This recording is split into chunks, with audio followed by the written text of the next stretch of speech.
call back up to go get some rest. Yeah. Turn out.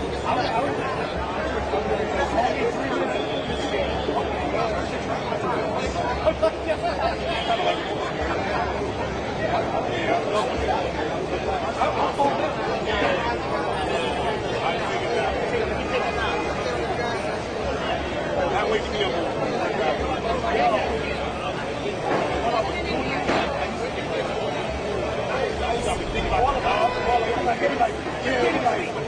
Whatever. I'm like, well, man, that's not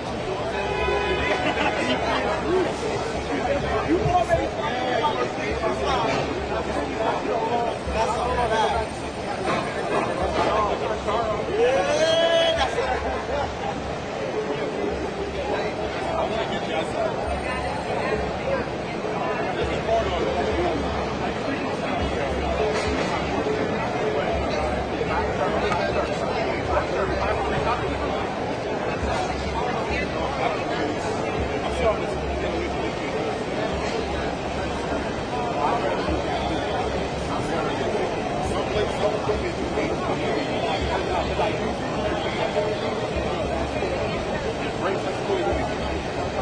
And then the funny thing is,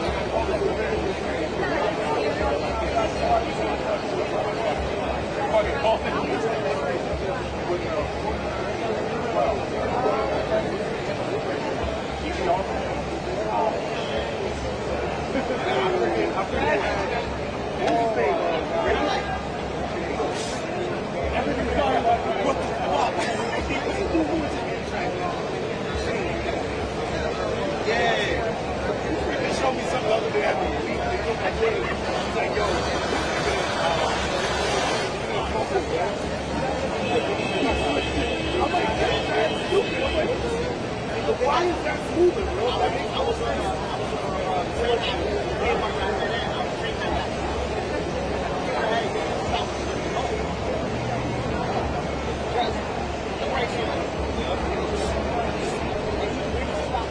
we're just flicking the switch and running. Okay, running the Princeton on 100 miles an hour, bro. And it's smoother. That makes no sense. I'm gonna have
6 years.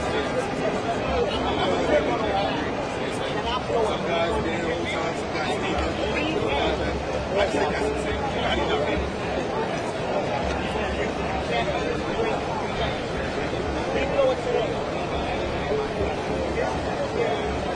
Come on and say your order.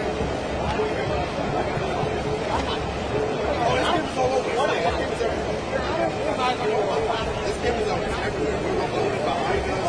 Us walking into the gas station. Back in the days, that's all I said.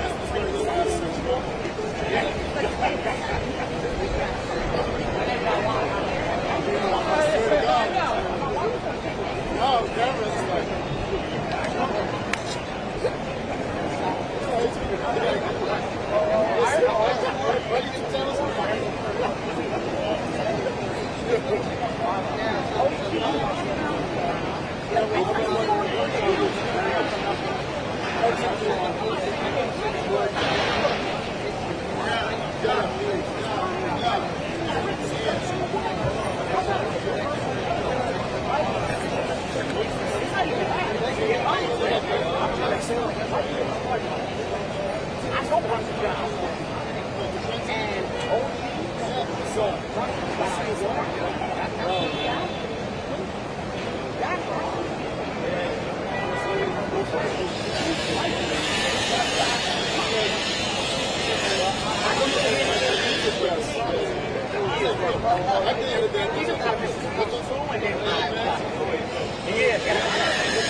Hey,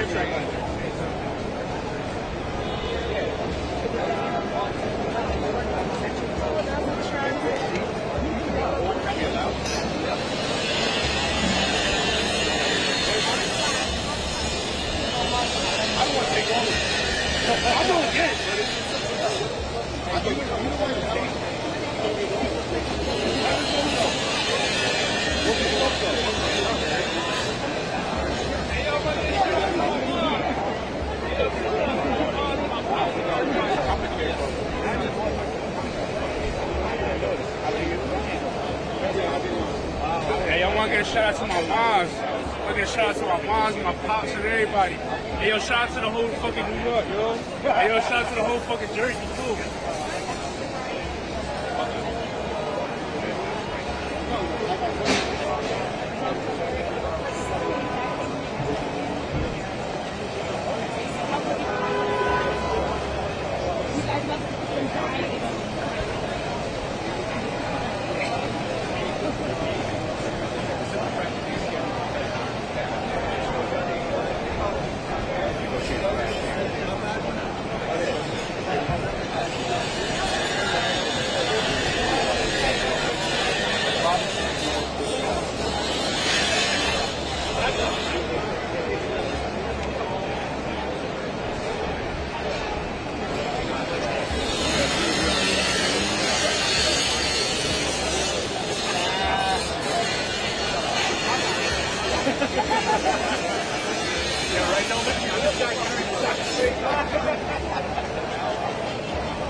Well, we're trying to get some parity on hourly wages.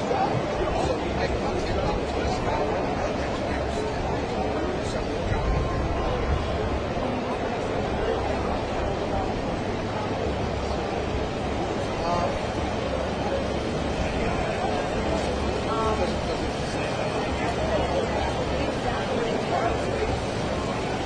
outstanding issue is 6 years without pay.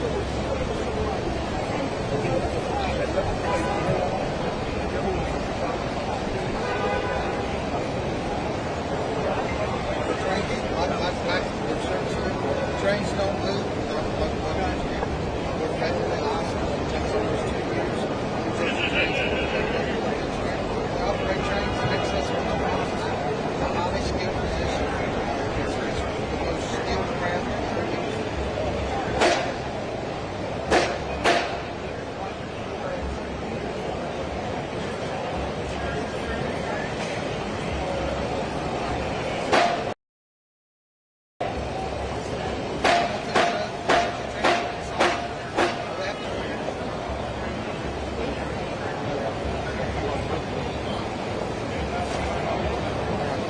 We're open anytime. We have meetings scheduled with the national mediation. They can't reach out to us on any other alternative.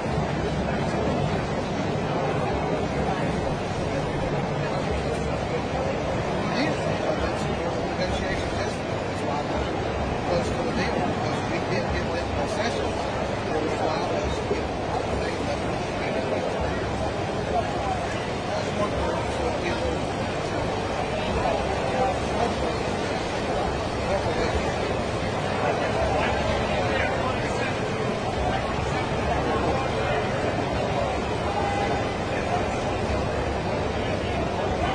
it just means the job duties are assigned to a local engineer. I'm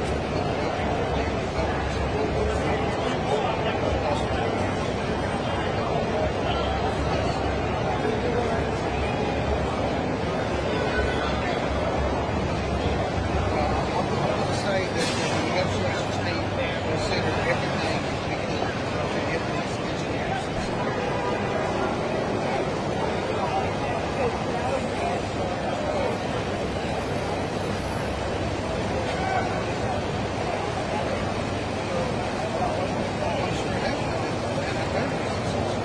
So, I mean, the inflation rate, that's one thing about the agreements with the other organizations signed, is we were able to look retrospectively back at pay increases and look at us. 6% inflationary rate for a couple of these years during COVID is extremely high. And we haven't had increases. I think the public understands that the difference is an advantage.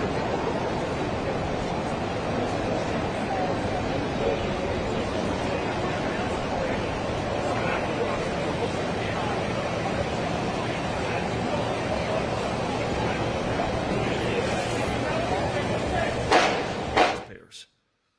As I said last night, here in New Jersey, we are proud to be the quintessential organized labor state. As Chris will attest to, 14 of the 15 unions with which NJ Transit engages are in complete harmony. NJ Transit's employees are the backbone of our public transit system. But the workers who depend on NJ Transit are the backbone of our entire economy. They deserve a public transit system that is reliable and affordable, period. So in our efforts to balance fairness on the one hand with affordability on the other, back in March, Chris and the Blitz representatives shook hands on a contract that would pay engineers roughly the same hourly wage, literally give or take 10 cents per hour as engineers with the Long Island Railroad. In other words, it would have given their members almost exactly what they have asked for, being paid the same wage as engineers at other transit systems in our region. And crucially, that contract would have provided our engineers their hard-earned raises without blowing up NJ Transit's budget. At the time, Blitz General Chairman Thomas Haas called the contract that was agreed upon, and I quote him, fair and fiscally responsible, end of quote.